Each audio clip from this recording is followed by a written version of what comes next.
Bonjour, Andrew. Bonjour. I hope you're doing very fine.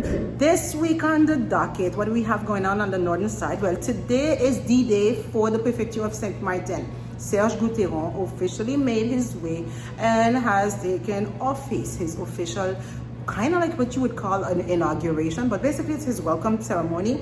That's going to happen this Wednesday. What I want to talk to you about, Andrew, is the mystery. You know, people are trying to figure out whether or not this quiff is going to be worse than the first one, as bad as the first one, as good as the first one, as neutral, impartial, objective, whichever you rather.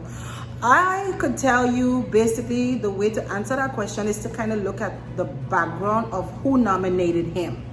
And this is where the sadness comes in for Saint Martin. And so I don't want to scare you guys, but let's just say that he is gonna be under the direct orders of the overseas ministry. The overseas ministry is ran by a former UMP person, or should I say politician, who moved on the Macron side of the fence.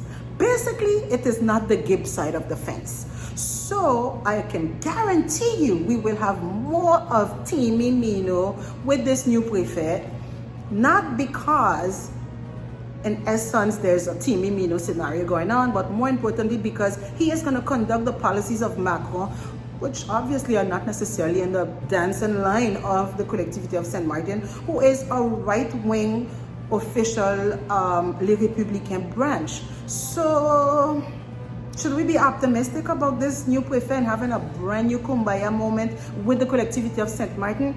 I'm not sure. Do not forget, he is in charge of administratively policing the collectivity of Saint Martin. And I think a lot of people are maybe they put this on a back burner, but that is originally one of the roles that the prefects come to basically execute here.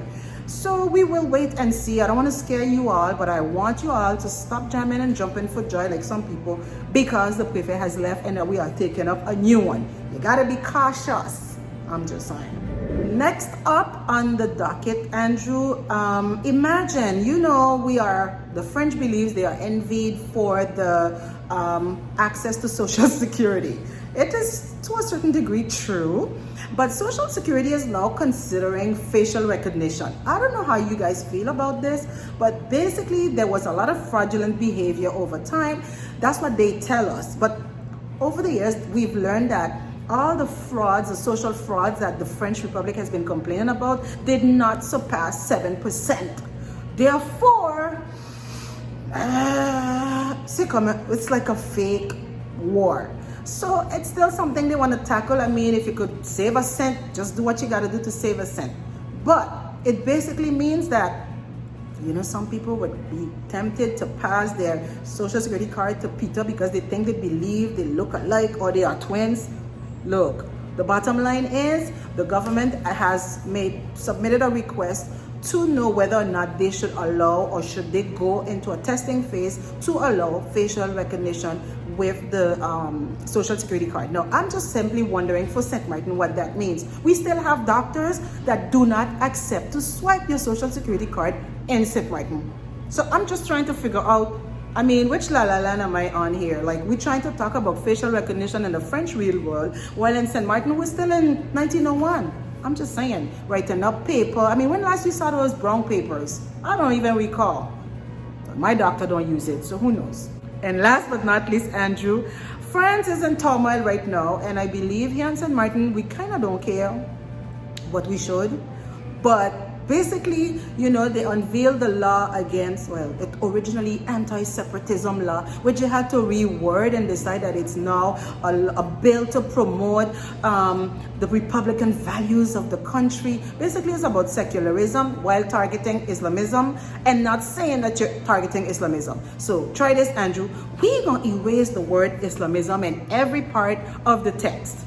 And then we're going to let them know, by the way, polygamy and that. Andrew, you know how you like it. You know, you like your wife, your side, check your this, check your that, check.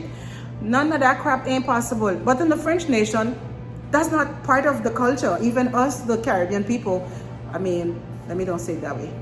You know what I'm talking about, Andrew. You don't get to marry 3 and 4 wives. although you get to have three and four homes.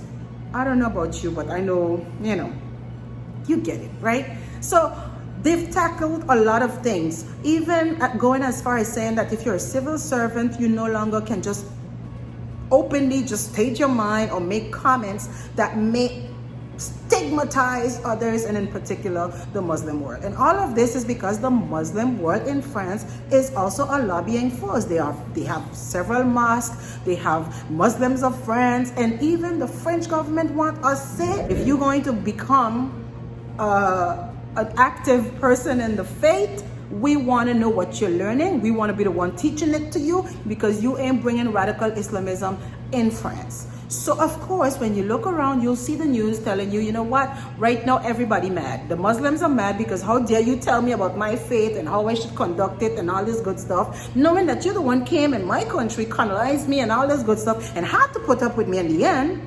And then you have the French people who like, I didn't ask to be Muslim. I'm not Muslim. I don't give a rat's boops. So why should I care about you wanting to filter the Muslim children when all I want to do is homeschool my kids? Go figure.